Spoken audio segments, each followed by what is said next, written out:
जेवढा इंग्रजांनी आपल्याला लुटलं नव्हतं तेवढे भाजपवाले आपल्याला लुटतायत.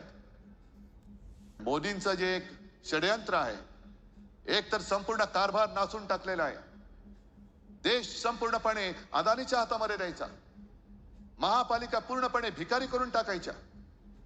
महापालिकेचे जे काय नेहमीचे येणारे स्त्रोत होते ते सगळे आज केंद्राच्या हातात गेले. मुंबई, ठाणे, महाराष्ट्रातले सगळे उद्योग हे गुजरातला नेलेले आहेत. आणि मग मुंबई महापालिका भिकारी करायची, ठाणा भिकारी करायची, नवी मुंबई भिकारी करायची. पूर्वी ऑक्ट्रायच्या निमित्ताने जो थेट पैसा महापालिकेच्या तिजोरीत यायचा तोही आता बंद झालाय. आता जीएसटी थेट जातो दिल्लीत.